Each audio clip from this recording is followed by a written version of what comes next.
All right. Hello, everyone. Welcome to our webinar. My name is Andrew Townsend. I'm marketing operations here at Smarty.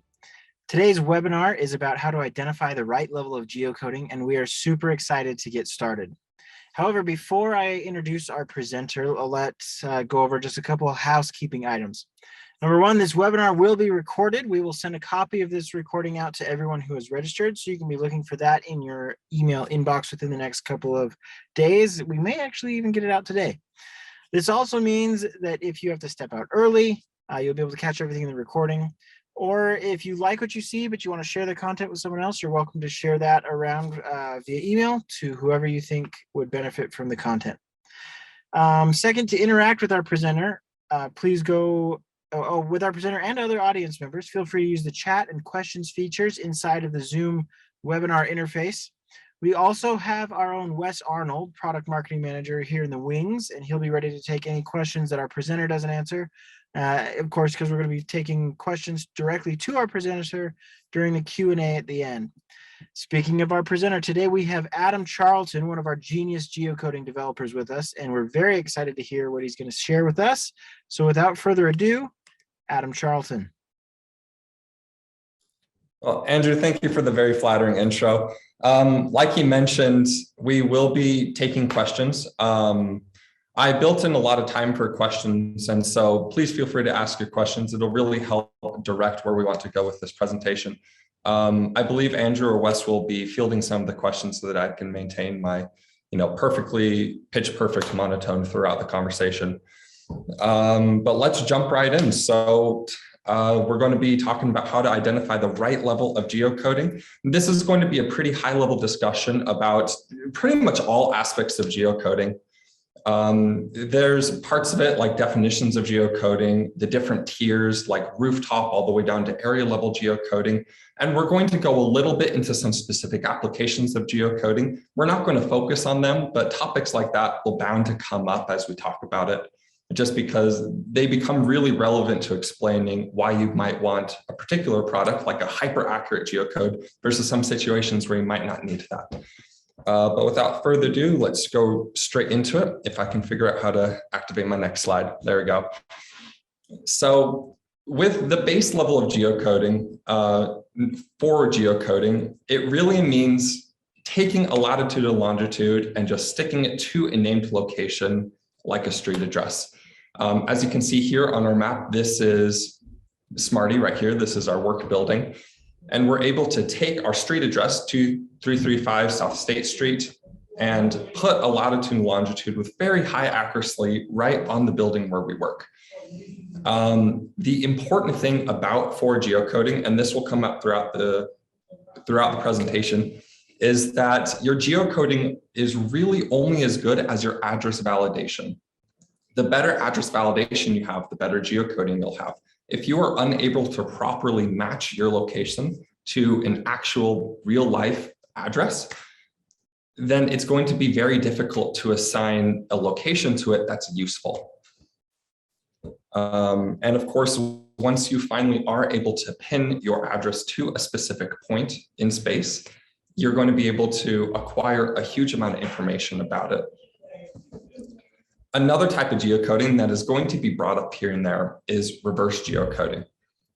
With reverse geocoding, it's the opposite. So instead of taking a street address and pulling a geocode out of it, a position in space, you submit a position in space, a latitude and longitude, and then returns a street address from that. This is really useful for a lot of various aspects of geocoding, such as when you know where you're looking for and you're trying to find locations around it, such as if you're trying to find out, if you're trying to install a fire hydrant, right? And you want to make sure that you get the right parcel of land to get it onto. A reverse geocoding might be a fantastic solution for that because you're able to pinpoint a location and get addresses around that to see who might be affected. So the different levels of geocoding that we're going to talk about, getting into the main meat of this conversation, is, all the levels are presented right here. Starting with rooftop and going down all the way to area level geocoding, they are loosely in order of how precise that they are. There is a lot of ambiguity sometimes with certain aspects of these definitions of geocoding levels. For each of these different definitions, I'm sticking to the most agreed upon definitions, but just be aware that individuals will have slightly different definitions, and companies will use these terms in slightly different ways depending on where you go. So just make sure they ask about when they say rooftop, are they really meaning rooftop? Are they meaning that they're just going to get it onto the property, and so on. But with that, let's go ahead and jump right into talking about each of these different levels. So first up, we have rooftop. This is far and away the most accurate of all of the geocoding we have. This is the holy grail of geocoding, where when you submit a street address, it is able to put the location directly on the building itself. As you can see from the little graphic that we have here, we are able to geocode every single address on the street and is able to put the pin directly onto the building in question. As opposed to rooftop, a very close second is parcel level geocoding. And this is going to be able to put the geocode on the property of the address in question, but not necessarily on the building. On the graphic here, we have all of the parcel level geocodes in blue and the rooftop geocodes in black. Now, most of the time, parcel level geocodes are going to be really similar to rooftop level geocodes. If I can go back one slide and look at the rooftop, these parcels are pretty small. If we're able to put the parcel geocode on it, it's more often than not going to be on the building itself, or at least close enough where it's not going to matter. But in more rural areas or buildings or areas where you might have several buildings, such as farmlands, or you might have a main building and a shed or a silo, and you have a couple different buildings, this is where we start to get major differences between parcel level geocoding and rooftop level geocoding, because rooftop level geocoding is able to pinpoint the primary residence where people actually are on the address, as opposed to this parcel level, where you can see it plants it in the middle of the property, which for a lot of applications is good enough. But in some specific circumstances, there's going to be sometimes quite a sizable difference. We're going to see one of the biggest examples between the two here. So this is a rather large apartment complex. It's large enough where even though it's all one property, it has its own internal streets and many different buildings within the property itself. A parcel level geocode, or at least a geocode to the root of the address, will put it smack dab in the center of this property, but there's nothing really there. In addition, there's so many apartments in this property that it becomes really difficult to try and separate them. In a parcel level match, each one of these separate rooftop geocodes will all map to the same central location. In some situations, that's totally fine. But if you're a delivery driver, if you're trying to get a geocode to deliver pizza, coming into this and not knowing exactly where to go will take a lot of time and will cost a lot of time having the delivery drivers or whatever application you may have going around and driving around searching for that specific location. If you're able to have the specific rooftop lookup, then you're able to know with a very high degree of accuracy where I need to look in this apartment complex, as opposed to a parcel match where it can get you to the right spot in the city, but then you're still going to have to do some hunting on your own in order to get to where you need to go. The next highest level of geocoding that we're going to talk about is a street front level geocode. With a street front level geocode, it is able to place it directly on the street in front of the building.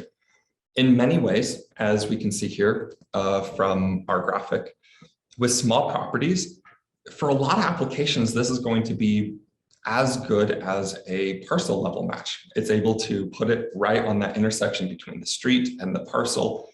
And in a lot of cases is even able to highlight the side of the street that you're on.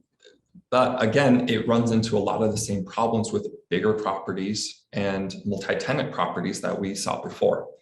In this previous graphic, a street level property or a street front geocode wouldn't even be able to get it on the property.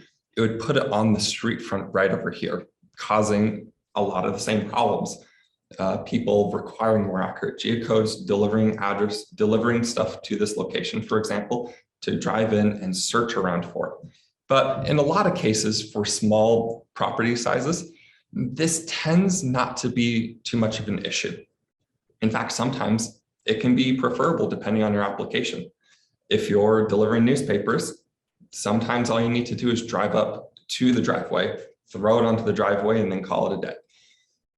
So you don't always need the hyper accurate geocoding, but this is still considered a street front level address. Geocode is still considered on the high end of geocoding.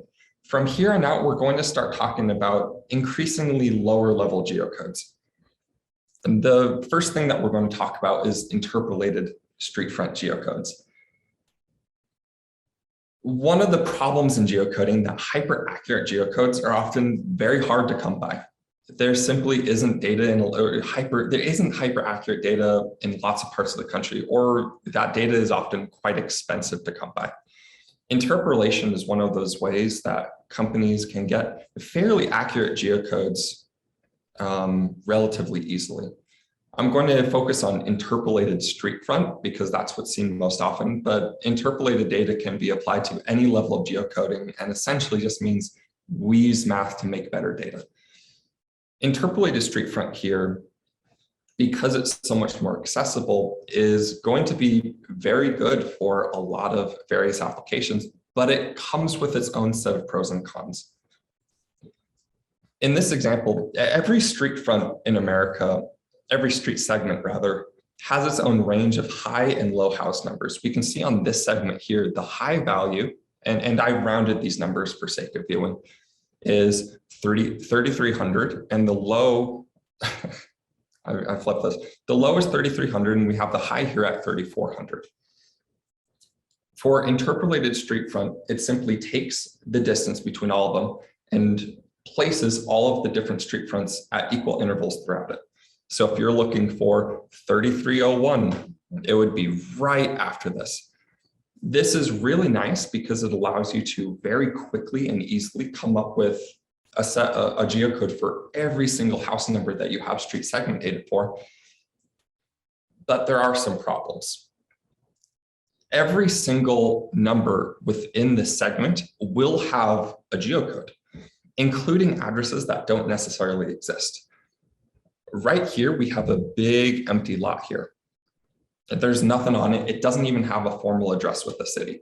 Using the interpolated street front geocoding, you can still get a really good geocode for it. It places it right in front of the property, but that's a property that doesn't really exist. There is no 3375 on this street. It's just not there. And so while interpolated geocodes can help you fill in the gaps and very quickly create geocodes where you might not have very accurate data, it's really bad at validation. Before we talked about that, the better your address validation is, the better your geocodes are going to be. You have 100 potential addresses on the street segment. As we can see here, we have like 8. But someone who comes in and goes, I want to find 3305, South 9200 West Street. They're going to get a good geocode for it, but that address doesn't exist. And it's really easy to mislead clients or even your own internal structures that there is an address there because it has a really good street front data point, even though the address may not exist. This also runs into a lot of problems with reverse geocoding. Because street segments in rural areas can be exceptionally large, if you try and reverse geocode onto an interpolated street front, you're going to get lots of weird errors and be finding addresses that truly don't exist.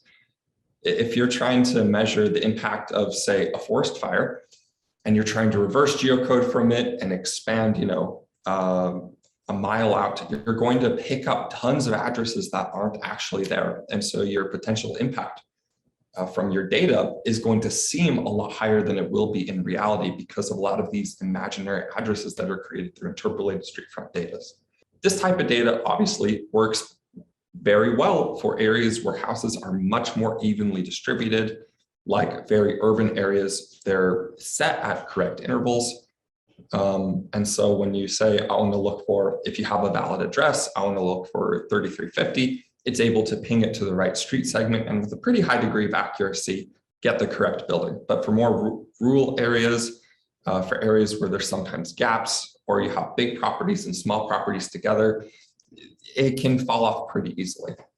This address right here could very well be 3375, but because of the way that it's evenly spaced, it puts it off into the empty lot. So using aspects of the same data as before, we're going to talk about general street segment level geocoding. I mentioned before that essentially every street segment in the States has a beginning and end point, and we can use that to create an averaged view of the entire street segment. So right here, this is the same data that we had before on our rooftop level geocoding, but this is instead a street segment view of those same geocodes. We have here a geocode right in the middle of the street segment, and all of these houses along this area will all tie to the same street segment. For very small street segments, like say in very densely populated areas like New York, the street segments aren't going to be all that bad. It's going to get you pretty close. But of course, the further out that your houses are, the longer that your street segments are, the further away each individual point from the address to your street segment geocode is going to be. For a lot of applications, this is fine.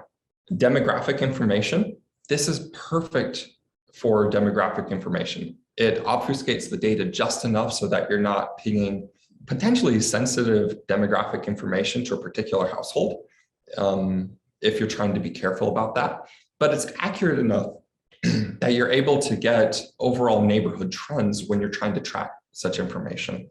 But when you're trying to do other types of applications, like a first responder, if you're trying to sell data to a first responder and you need to get the police to a very specific location, this data is simply not going to be enough. It is not accurate to get first responder information who need to be there very quickly and on time to the correct location fast enough that it's, and those seconds or those minutes could potentially make a big difference. But so this is where we start to talk about, again, your type of application is really going to be a big deciding factor in what level of geocode that you're going to search for. Next up, we have the final level of geocoding that I'm going to talk about, and that's area level geocoding. Now, area level geocoding is very broad. I'm grouping a ton of different potential levels here. Now, this is where the definitions become the most fuzzy because there's a lot of different ways that various companies calculate their lowest level area level geocoding. We have here the zip code centroid, the post office location, city centroids, and the zip 2, also called the zip 7. So in this example I have here on the graphic, we have a zip 5 level geocode, just a general zip code central. This is great to get the right part of the country. And again, if this is what you're going for, general demographic information, this might be the way that you want to go. If you try and give this map to a first responder, we're going to have some problems. Post office location, almost every single zip code in the country, if not every single zip code, has a post office tied to that location. A lot of companies do, instead of zip code centroid, they get very similar results by tying it to the post office location in each of these regions. The city centroid is sometimes, it's about on par with zip code. In very rural areas, city centroids are going to be a bit more accurate. In very urban areas, zip code centroid is going to be a little bit better. But at this point, we're not even necessarily, accuracy starts to take on a little bit of a different meaning. The spaces that we're talking about are so wide that if you're off by a couple miles or even tens of miles, it's not going to make that much of a difference. We're starting to talk about places in the country that you are, not necessarily a couple of streets over. The final one is the zip 2 or the zip 7. This is often calculated by taking all of those street segment locations that we talked about before, these segments, and averaging them in a group together to create a zip 7. this zip7 is really good for identifying what part of the city you're in. It could be called like a neighborhood view, but again, it's not going to be much more accurate than that. But by far, it's going to be the most accurate one of the area level geocodings we're going to talk about here. But it often is a little nonsensical. You can average different zip9s together, but often it begins to lose a little bit of meaning. It's not referring to any distinct well set area like a zip code centroid is. It's just a general region on the map. And that may be useful for some applications, but for the most part, I tend to prefer zip code centroid when you're talking about area level geocoding. So again, we're going to go a little bit into what types of geocodes do we need. And we've talked about this a lot. So when we talk about, package delivery drones, they are going to need highly accurate geocodes in order to place packages right on your doorstep. Anything less is not going to be great. I actually had a big problem with this at my last address. I had a twin home where it was my own home, but I had a conjoined wall with another building. And the company that was delivering to us said that they had really good rooftop level geocoding, but it was the rooftop on the wrong building. They were using parcel level geocoding. And so my packages constantly got delivered to the wrong address because the driver pulled up, saw where the geocode for where the package needed to go, put it off, and then drove away. And that actually became a pretty big problem. And so the more that we go into data-driven deliveries in particular is where a lot of this rooftop data comes in, but a lot of applications need higher and higher accuracy geocoding, like sub-parcel geocoding, sub-rooftop geocoding, in order to make sure that when you're getting data on these locations, you are actually getting the correct location. On the other side, and I brought up this example a couple of different times, a demographic survey doesn't necessarily need a rooftop level match. Obviously, it is better to have more data than less data. If you have more data, you are able to scale that data back and get the more broad results that you're looking for. But if you start with a broad result, it is near impossible to scale that in to get the accurate rooftop level results. But a demographic survey doesn't necessarily need a rooftop match. It just needs a section of the city, a rooftop, a neighborhood, in order to track its information on the country. With that, though, we can give rooftop geocoding a try. I'm going to turn this over to Andrew, but first I'd love to open the door for any questions that we might have throughout the presentation. Great, thanks, Adam. This has been a fantastic presentation. Very to the point and accurate, and that's the pun intended there. Yes, as you can see on the screen, you can give rooftop geocoding a try. You can go to get.smarty.com/free rooftop geocoding. I will paste that link directly into the chat so that it's clickable. I'm sorry, I should have had this prepared. Let me open it up here. Copy link and then paste it into the chat for everyone to see. You can click right on that to get a free trial. Click on that and I'll ask for as your name, email address, and company if you'd like to share that with us, and we can reach out to you and get you the number of geocodes you need to be able to appropriately test it and things like that. Okay, a couple questions, and I don't know, I'll let Wes and Adam fight for who wants to answer these. But we've had a couple questions about our product in particular, our US rooftop geocoding. For example, is it a cloud tool? Is this cloud-based? If someone wants to use this, they need to have a team come and set something up on premise? Yeah, so I can field that one. So yeah, our geocoding tool is mainly a cloud-based tool. There are on-premise solutions available if needed as a custom package, but one of the beautiful things about it is that you get the on cloud or the cloud-based convenience. So a lot of places host their own on-premise solutions, but that ends up being kind of costly. And so one of the reasons they switch to Smarty is because they get that they're still getting high speeds but without all the maintenance and all the care that has to go into an on-premise solution. So yeah, it's a cloud-based solution for the most part. Speaking of high speeds, what if I would need to process just loads of data? I know we have some customers with our address validation tools that are looking up millions per hour. I know I think we have one customer that does millions per minute or something like that. But if I have tons of these for geocoding, how is it able to handle bulk data? So it is available as an API. So you can tie it into whatever you're using, whatever tool you're needing to use to validate bulk addresses. We have an API that does that, and it's lightning fast. It's super quick.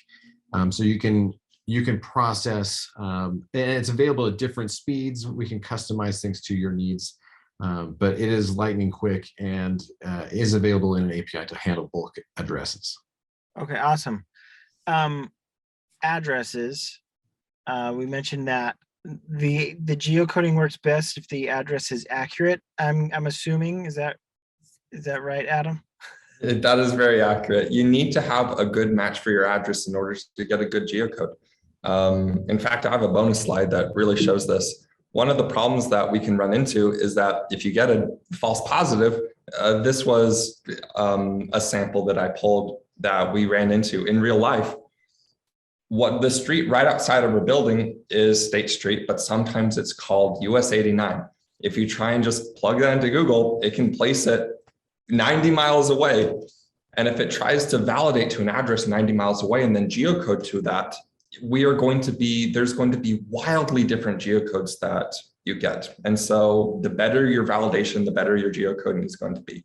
Sometimes if an address doesn't exist, you can't try and pretend it exists and try and put a pin in it like Google tried to do here. Sometimes you just have to say, you have to be accurate with your geocoding, otherwise you can get really bad results like this. Sure. So Smarty does address validation. Are these included? Are these separate purchases if I'm wanting to get address validation to make sure that my geocodes are accurate? Yeah, so that's worth mentioning that the address verification tool actually is tied into our geocoding tool. So there's not having to use a separate utility for one or the other.